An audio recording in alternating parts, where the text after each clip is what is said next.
Et oui, bonjour, la communauté de DCDD. Ce n'est pas moi, Pépé. Et aujourd'hui, nous allons parler d'horreur liminale à Comptons des découvertes.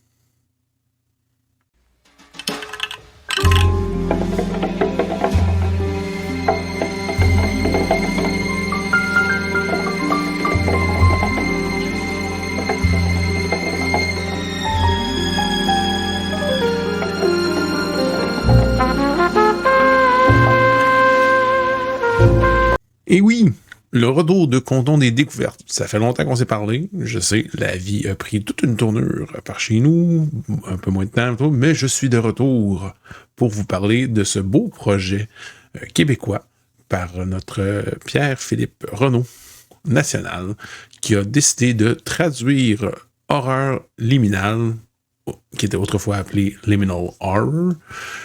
Et non seulement il l'a traduit, mais elle a surtout ajouté beaucoup de matériel connexe, de suppléments, de suggestions, de précisions.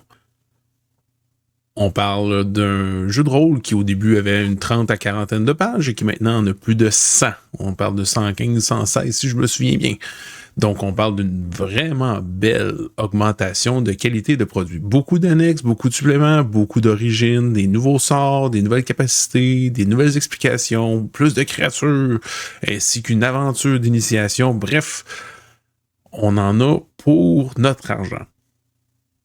Surtout parce qu'à la base, Horreur liminale édition Achrome, l'édition de base que vous pouvez trouver en téléchargement, je vais vous donner le lien dans la description de la vidéo, est à la base gratuite.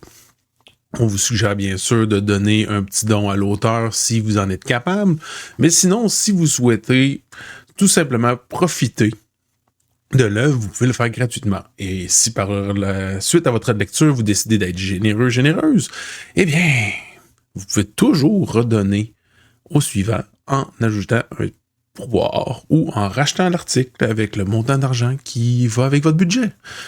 Mais qu'est-ce qu'horreur liminale? Horreur liminale, c'est un jeu de rôle qui se veut à la base minimaliste, mais qui est bien enveloppé par des mécaniques un peu plus complexes, basées sur le système de Kern et qui est lui-même basé sur le Black Hack. On parle d'un système qui est roll under, roulé en deçà. Ce qui veut dire que vos statistiques sont un point à atteindre. Et que lorsque vous devez faire un test, vous devez rouler en dessous de vos dites statistiques. Est-ce qu'Horreur liminale est un jeu compliqué? J'ai déjà dit qu'il était quand même simplifié, mais non. Pour vous dire, là, le gros des règlements, si on enlève tous les suppléments, les objectifs, la création de personnages, tient en 1 à 2 pages. C'est assez simple. La majorité des choses doivent se faire avec 3 statistiques. On a entre autres la force, la dextérité et le contrôle.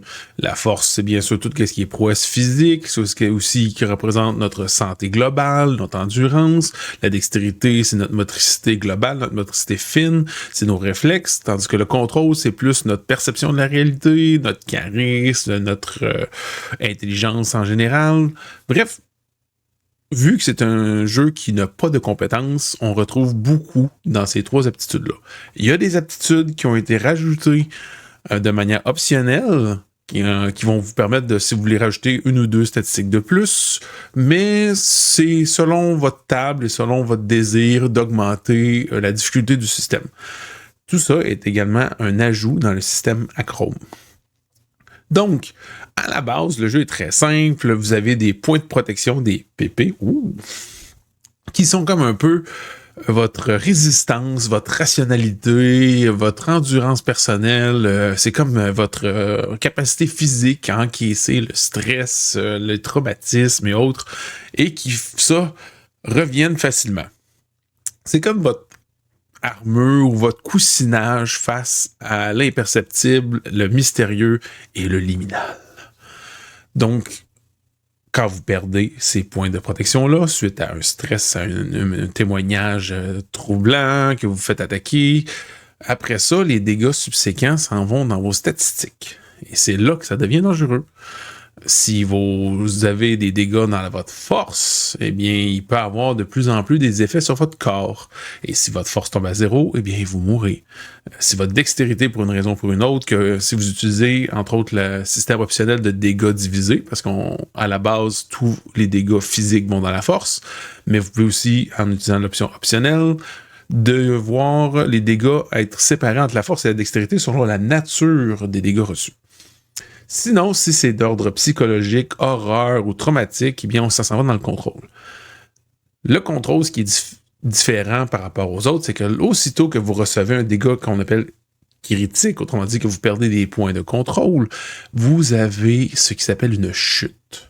Et une chute, c'est, comment dire, votre esprit, votre corps et votre destinée qui se met en diapason avec le côté surnaturel de votre environnement, avec le côté qui est mystérieux, ce qui est l'autre côté du voile, ce qui est dans les espaces liminaux.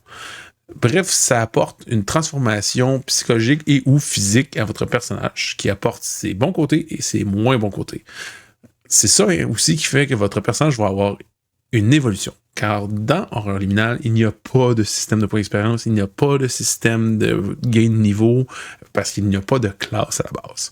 Donc les chutes peuvent représenter une manière de faire évoluer votre personnage, mais des fois ça a des conséquences qui peuvent aller jusqu'à créer une entité venue d'un autre plan par votre propre psyché et vos pires cauchemars. Les choses peuvent arriver, hein?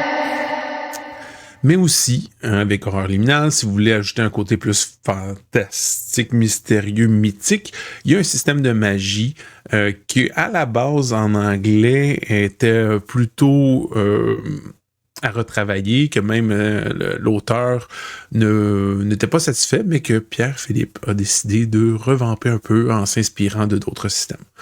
De plus, un des systèmes optionnels s'inspire de Frontier Scrum, c'est qui vous donne des capacités, ou plutôt des phrases, des accroches, quelque chose qui relie votre personnage et que vous pouvez vous-même présenter au maître de jeu pour vous donner un possible avantage. Par exemple, si vous êtes un tatoueur, comme on a vu dans un Actual Play, si vous l'avez vu, et que vous avez à inspecter peut-être des marques d'un gang de rue ou des démarcations ou autres, ben, il pourrait vous donner un avantage à votre jet.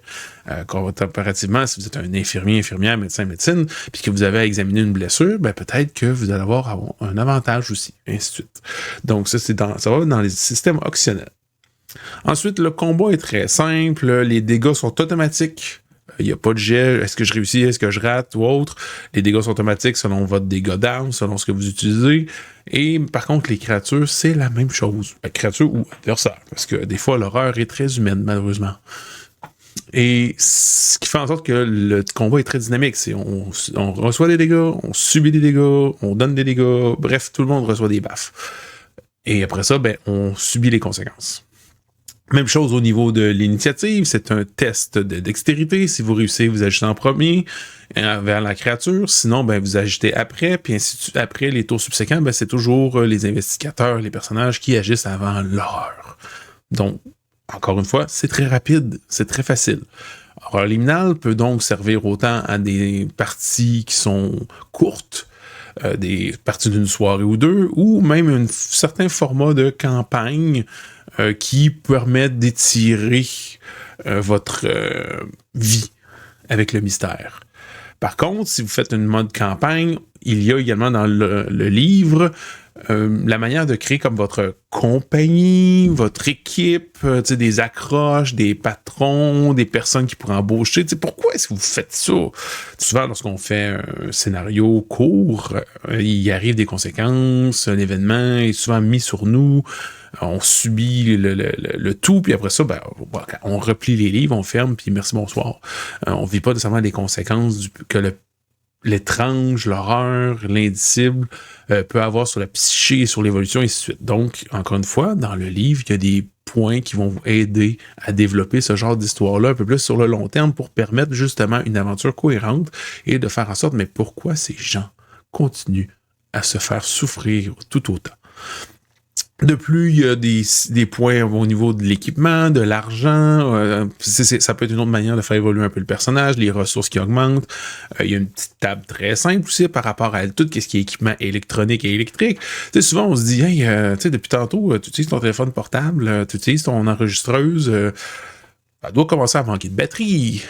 Eh bien, un jet pour ça. Très simple, sur un D6. Et ainsi de suite, comme ça permet de justement pas avoir à tenir à dire j'ai un niveau de batterie, j'ai un niveau de... Non, on brasse à chaque utilisation, puis à un moment donné, il n'y a plus de batterie. Ensuite, le côté objet, un système très simple, la personne peut transporter jusqu'à 10 objets selon le volume, le poids et autres. Un objet peut valoir plus 1, 2 ou 3 au niveau de l'encombrement. Et si vous arrivez à 10 piles au maximum, vous perdez tous vos points de protection. Donc, vous êtes vulnérable parce que vous êtes moins mobile et autres, mais des fois, ça peut peut-être valoir la peine de traîner ce petit objet mystique de plus qui va vous permettre de contrer la menace dans l'ombre. C'est un choix à faire par moment.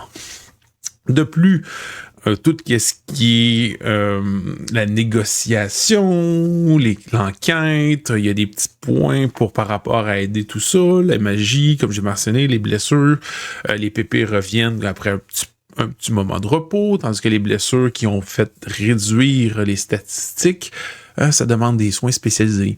Vous allez peut-être devoir vous asseoir dans le beau fauteuil confortable de votre thérapeute préféré pour digérer le fait que vous avez vu une ombre sortir du mur et emporter avec lui votre chat, qui est maintenant dans un espace liminal qui est unidimensionnel. C'est le genre de choses très faciles à discuter avec un professionnel de la santé. Comment vous allez faire? Sinon, on a plusieurs annexes, comme j'ai mentionné. Il y a des tags qu'on appelle pour pouvoir catégoriser, pour pouvoir faire des appels. Les flashbacks, comment utiliser une mécanique de flashback sur votre préparation, un peu à la Blades in the Dark, ou comment incorporer le passé d'un enquêteur à une histoire. Bref, il y a beaucoup de choses qu'on peut aller chercher là-dedans. Vous avez aussi des tables pour pouvoir adapter horreur liminale selon l'époque désirée. Vous voulez aller dans le Far West, vous allez utiliser horreur liminale pour le médiéval, pour la science-fiction. Il y a des manières de juste changer les appellations, trouver des inspirations. Bref, c'est quand même assez complet pour quelques pages. Je vous dirais que c'est vraiment un système polyvalent, très simple à rouler. Par le passé, j'ai joué à des systèmes d'horreur qui se veulent quand même minimalistes, comme entre autres Dead Mall, qui était très très simple, mais qu'en même temps qui empêchait une certaine personnalisation. Là, on a pas mal le meilleur des deux mondes. C'est assez polyvalent pour pouvoir être adapté à toutes les sauces, tout en offrant suffisamment d'informations pour pouvoir bâtir un personnage, une histoire, une intrigue qui se veut cohérente, si on peut utiliser ce mot-là, tout en offrant des informations et des mécaniques autant pour le facilitateur, le maître de jeu, que pour les joueurs et les joueuses. Sans avoir un trop gros livre, sans avoir des centaines et des centaines de pages, sans avoir, pour pas le nommer, un certain jeu qu'il y a 90 compétences avec des systèmes percentiles qui va dire jusqu'à quel point tu peux avoir d'argent dans ton compte en banque.